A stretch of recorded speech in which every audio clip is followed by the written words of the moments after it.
আসসালামু আলাইকুম। HTML এর লিস্টের ব্যবহার পর্ব 3-এ সবাইকে স্বাগতম।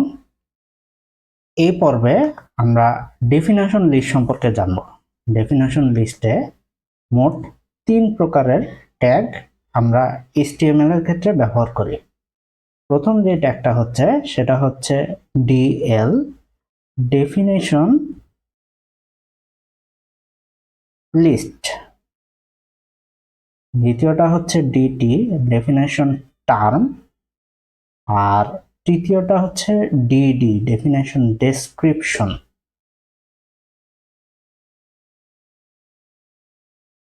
আচ্ছা, ডেফিনেশন লিস্টটা আমরা এর আগে দেখছি অর্ডার লিস্ট, আনঅর্ডার লিস্ট। ওই ট্যাগগুলো যেটা কাজের জন্য ইউজ করা হয়, ডিএলটা ঠিক সেম কাজের জন্য ইউজ করা হয়। ডেফিনেশন লিস্ট দিয়ে ডেফিনেশন লিস্টটা তৈরির জন্য ব্যবহার করা হয় ডেফিনেশন লিস্ট ট্যাগটা। মানে এটা শুরুতে দিব আর শেষে দিব, তাহলে আমাদের ডেফিনেশন লিস্টটা তৈরি হবে HTML এ। ডিটি, ডেফিনেশন আইটেমগুলো এই জায়গা হচ্ছে ইনপুট দেওয়ার জন্য আমরা ডিটি টার্মটা ইউজ করব। ডিটি মানে ডেফিনেশন টার্ম। আর এই যে আইটেমটা দিলাম, আইটেমের ডেসক্রিপশন দেওয়ার জন্য আমরা ডিডি বা ডেফিনেশন ডেসক্রিপশন একটা ব্যবহার করব। চলো আমরা একটু প্র্যাকটিক্যালি দেখি ডেফিনেশন লিস্টটা কেমন হয় সেই জিনিসটা আগে বুঝি। আমরা এর আগে অর্ডার লিস্ট দেখছি। অর্ডার লিস্ট 1 2 3 4, যে কোনো সিকোয়েন্সিয়াল লিস্ট হচ্ছে অর্ডার লিস্ট, বা ABCD এরকম হয়, ঠিক আছে।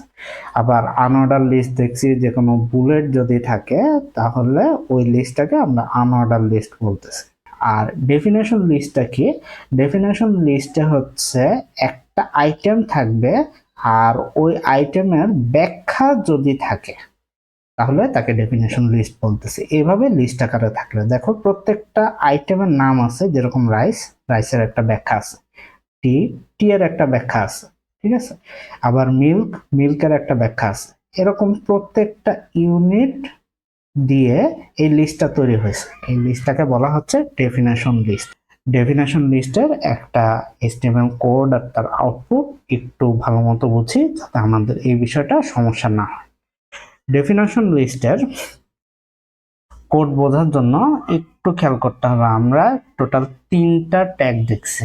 একটা ট্যাগ হচ্ছে ডেফিনেশন লিস্টের DL, DL open, DL close, এই একটা। তারপর হচ্ছে একটা দেখছি DT, definition term, definition term. আর আরেকটা দেখছি হচ্ছে DD, definition description, DD, definition description. তো এই 3টা আমরা এই জায়গায় ব্যবহার করব। দেখো প্রথমে ডিএল, HTML কোডটা শুরু, HTML কোডটা শেষ করা হয়নি এই জায়গা HTML ট্যাগটা দিলে শেষ করা হয়ে যাবে। এরপর হচ্ছে বডি ট্যাগ, বডি ক্লোজ, এটুকু আমাদের কমন। হেডার দেওয়ার জন্য আমাদের হচ্ছে H4 ট্যাগটা ব্যবহার করা হয়েছে। এবার ডেফিনেশন লিস্ট তৈরির জন্য আমার শুরু হচ্ছে ডিএল দিয়ে, আর ডিএল ক্লোজ হলে আমার লিস্টটা শেষ হয়ে যাবে। এবার লিস্টের প্রত্যেকটা আইটেম ইনপুট দেওয়ার জন্য দেখো একটা বক্স করা হয়েছে। এরকম একটা ইউনিটের জন্য এরকম একটা বক্স থাকবে। মানে প্রথমে আমার যে আইটেমটা দিব, ওই আইটেমের নাম ডিটি বা ডেফিনেশন টার্মের মাধ্যমে হচ্ছে আমাদের ট্যাগে উল্লেখ করা লাগবে, আর ওইটার ব্যাখ্যা দেওয়া লাগবে ডিডি বা ডেফিনেশন ডিসক্রিপশনের মাধ্যমে। দেখো রাইস, রাইসের ব্যাখ্যাটা কি? রাইসের ব্যাখ্যাটা মেড ফ্রম প্যাডি, এটা ডিসক্রিপশন। অনুভাবে টি, ডিটি দিয়ে ডেফিনেশন টার্ম দিয়ে আমরা টিটাকে ইনপুট করলাম, আর ব্যাখ্যাটা লিখলাম ডিডি দিয়ে, ব্ল্যাক হট ড্রিঙ্ক, ঠিক আছে। দেখো এটার ব্যাখ্যা এটা। তাহলে এরকম ইউনিট আকারে এই লিস্টটা তৈরি হয়েছে। তাহলে লিস্ট একটু খেয়াল করলে বুঝতে পারবো আমাদের টোটাল 6টা ইউনিট দ্বারা লিস্টটা তৈরি হয়েছে। প্রত্যেকটা ইউনিটের জন্য আমরা টার্মটা মার্ক করছি ডিটি দিয়ে, আর হচ্ছে ডিডি দিয়ে ওটার ডেসক্রিপশন একটা ব্যবহার করা হয়েছে এই জায়গায়। তো এটা হচ্ছে ডেফিনেশন ট্যাগের বা লিস্টের ব্যবহার।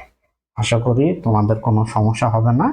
আর যদি সমস্যা থাকে অবশ্যই আমাদেরকে কমেন্টে জানাবা, আমরা এটার উত্তর দেওয়ার চেষ্টা করব। আজকে এ পর্যন্তই, ধন্যবাদ। আমরা পরবর্তী পর্বে নেস্টেড লিস্ট সম্বন্ধে জানবো।